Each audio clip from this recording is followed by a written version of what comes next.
സംസ്ഥാനത്ത് IAS തലപ്പത്ത് തമ്മിലടി തുടരുന്നു. വീണ്ടും പരിഹാസ പോസ്റ്റുമായി N പ്രശാന്ത് രംഗത്ത്.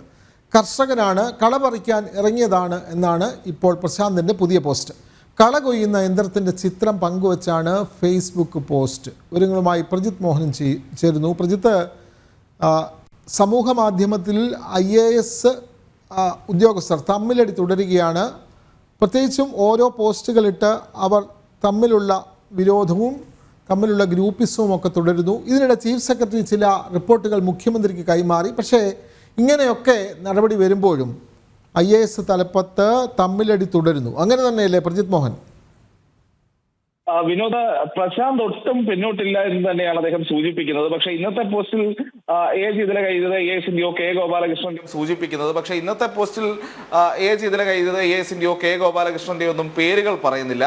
പകരം പരോക്ഷമായിട്ടുള്ളൊരു പരിഹാസമാണ് ഇന്ന് N പ്രശാന്ത് മുന്നോട്ട് വെക്കുന്നത്. കഴിഞ്ഞ ദിവസം അദ്ദേഹം ആവർത്തിച്ച് പറഞ്ഞൊരു കാര്യം, ഈ ജയതിലകുമായി ബന്ധപ്പെട്ടിട്ടുള്ള നിരവധി പ്രശ്നങ്ങളുണ്ട്. അദ്ദേഹത്തിന് ഒപ്പം നിൽക്കാത്തവർ അല്ലെങ്കിൽ അദ്ദേഹത്തിൻ്റെ ചേർന്ന് നിൽക്കാത്തവരെയൊക്കെ അദ്ദേഹം ആക്രമിക്കുന്നതും അല്ലെങ്കിൽ പ്രതികാര നടപടികൾ സ്വീകരിക്കുന്നതുമൊക്കെ. അപ്പോൾ അതിനെതിരെയുള്ള ഒരു വിസിൽ ബ്ലോവറായി താൻ മാറും എന്നൊക്കെയായിരുന്നു പ്രശാന്തിൻ്റെ കഴിഞ്ഞ ദിവസത്തെ പരാമർശങ്ങൾ. മേഴ്സിക്കുട്ടി അമ്മയുടെ ചോദ്യങ്ങൾക്കും അല്ലെങ്കിൽ വിമർശനങ്ങൾക്കുമൊക്കെ പരിഹാസ സ്വരത്തിൽ തന്നെയാണ് പ്രശാന്ത് മറുപടി നൽകിയത്. ഇന്ന് കാംകോയുടെ ഒരു കളപറിക്കുന്ന യന്ത്രത്തിന്റെ, ഒരു വീഡർ യന്ത്രത്തിന്റെ ചിത്രം പങ്കുവെച്ചുകൊണ്ട് കാംകോയുടെ ഒരു പരസ്യം, ഒരു പോസ്റ്റർ പങ്കുവെച്ചുകൊണ്ട് അതിൽ പ്രശാന്ത് പറയുന്ന ആദ്യ ലൈനാണ് ഏറ്റവും ശ്രദ്ധേയമായ കാര്യം. കർഷകനാണ്, കളപറിക്കാൻ ഇറങ്ങിയതാണ്. അതൊരു സിനിമാ ഡയലോഗാണ്. സിനിമയുടെ സാഹചര്യമൊക്കെ നമുക്ക് അറിയാവുന്നതാണ്. അപ്പോൾ സമാനമായ രീതിയിൽ താൻ ഈ IAS രംഗത്തെ കളപറിക്കാനാണ് ഇറങ്ങിയിരിക്കുന്നത്.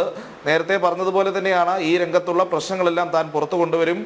ജയതിലക IASുമായി ബന്ധപ്പെട്ടിട്ടുള്ള നിരവധി വിഷയങ്ങളുണ്ട്. അദ്ദേഹം മറ്റ് IAS ഉദ്യോഗസ്ഥരെ ഉപദ്രവിക്കുന്ന കാര്യങ്ങളുണ്ട്.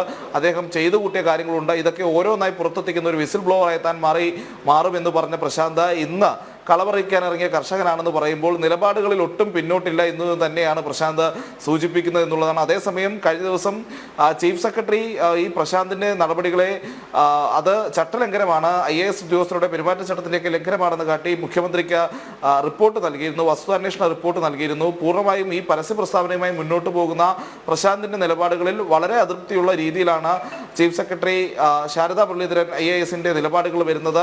പരസ്യ പ്രതികരണവും പ്രസ്താവനയും നടത്തിയ സാഹചര്യത്തിൽ വിശദീകരണം പോലും തേടേണ്ട കാര്യമില്ല എന്നുള്ളതാണ്. പ്രശാന്തിൽ നിന്നും ആ രീതിയിലുള്ള ഒരു വിശദീകരണം പോലും തേടാതെ തന്നെ മുഖ്യമന്ത്രിക്ക് റിപ്പോർട്ട് നൽകിയതിലൂടെ ചീഫ് സെക്രട്ടറി ഉദ്ദേശിക്കുന്നത് കർശന നടപടി വേണമെന്നുള്ള ആവശ്യം IAS തലപ്പത്തെ പ്രത്യേകിച്ച് മുതിർന്ന IAS ഉദ്യോഗസ്ഥർ ഉയർത്തി കഴിഞ്ഞിരിക്കുന്നു.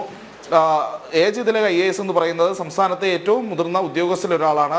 അഡീഷണൽ ചീഫ് സെക്രട്ടറി റാങ്കിലുള്ള അദ്ദേഹത്തെ പ്രശാന്ത് ഇത്തരത്തിൽ പരസ്യമായി അധിക്ഷേപിക്കുന്നത് അത് മറ്റുള്ളവർ വിലക്കിയിട്ട് പോലും പ്രശാന്ത് ആവർത്തിക്കുന്ന സാഹചര്യം ഉണ്ടാകുന്നു. അതുകൊണ്ട് അദ്ദേഹത്തിനെതിരെ കർശന നടപടി വേണമെന്ന IAS തലപ്പത്തെ മുതിർന്ന ഉദ്യോഗസ്ഥർക്ക് നിലപാടുണ്ട്. ആ നിലപാട് തന്നെയാണ് ചീഫ് സെക്രട്ടറിയുടെ വസ്തുതാന്വേഷണ റിപ്പോർട്ട് സമർപ്പിക്കുന്നതിലൂടെ വ്യക്തമായിട്ടുള്ളത്. ഉടൻ തന്നെ മുഖ്യമന്ത്രിയുടെ ഭാഗത്ത് നിന്ന് പ്രശാന്തിനെതിരെ ഒരു നടപടി ഉണ്ടാകാനുള്ള സാധ്യത നിലനിൽക്കുന്നുണ്ട്.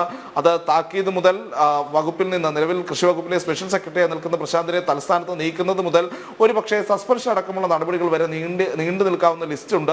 സർക്കാർ ഏത് തരത്തിലുള്ള നടപടി സ്വീകരിക്കും എന്നുള്ള കാര്യത്തിൽ നമുക്ക് ഇപ്പോഴും വ്യക്തതയില്ല. എന്തായാലും ഇന്നോ നാളെയോ ഒക്കെയായി ആ രീതിയിലുള്ള നടപടികൾ ഉണ്ടാകാനുള്ള സാധ്യത നിലനിൽക്കുന്നു. ആ സാഹചര്യത്തിൽ കൂടിയാണ് പ്രശാന്ത് ഈ രീതിയിൽ പരോക്ഷമായിട്ടാണെങ്കിലും തൻ്റെ നിലപാടുകളിൽ നിന്ന് താൻ പിന്നോട്ട് പോകുന്നില്ല എന്ന രീതിയിലേക്ക് ഒരു ഫേസ്ബുക്ക് പോസ്റ്റുമായി ഇപ്പോൾ രംഗത്തെത്തിയിരിക്കുന്നത്. വിനോദ്.